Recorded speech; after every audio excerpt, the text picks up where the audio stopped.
Good morning mga idol!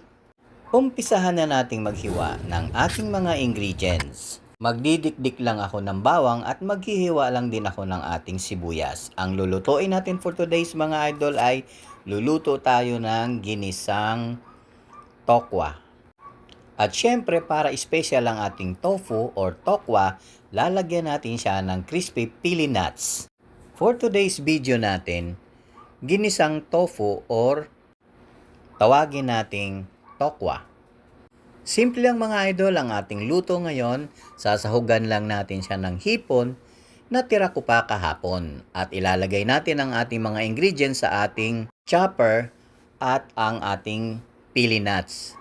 Samahin lang natin lahat ng ating ingredients dito sa ating chopper para maumpisahan na natin siyang i-chop.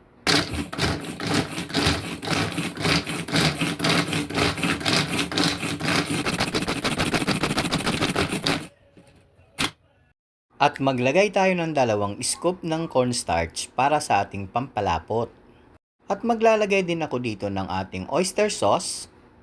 Lalagyan ko siya ng bahagya at pagkatapos ay halu-haluin lang natin. Ating gagamitin mamaya para sa ating ginisang tokwa.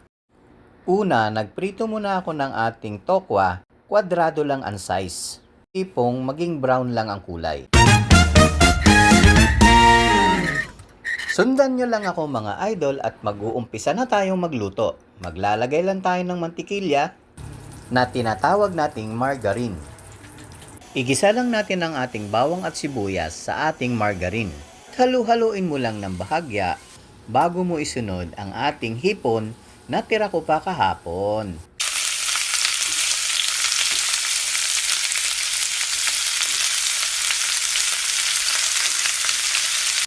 At ilagay na natin ang ating chop ingredients, yung ating sibuyas at bawang at ang ating pili nuts.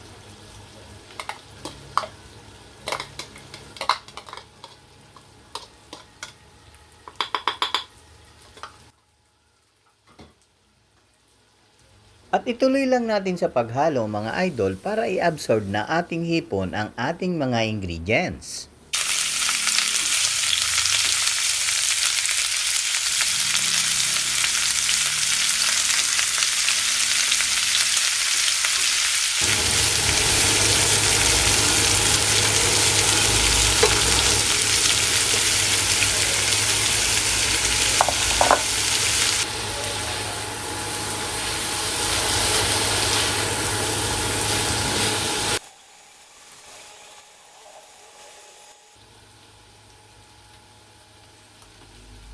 Alalay lang ang paglagay ko ng oyster sauce sa ating pampalasa.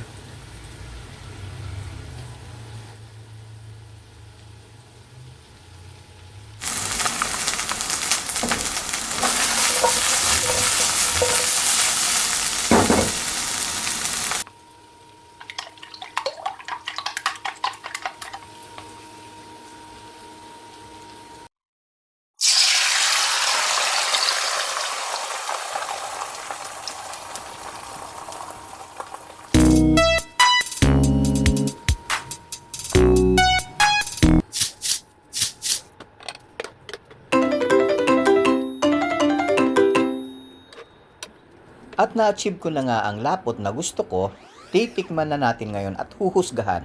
Yes! At parang may kulang, magdadagdag lang ako dito ng magic sarap para mas lalo pang sumarap. At kung nagustuhan mo ang content ko guys, i-like and share mo kasi malaking tulong yan guys para sa aming mga content creator. At ayan na, luto na ang ating ginisang tokwa na may hipon at ang sahog na pili nuts.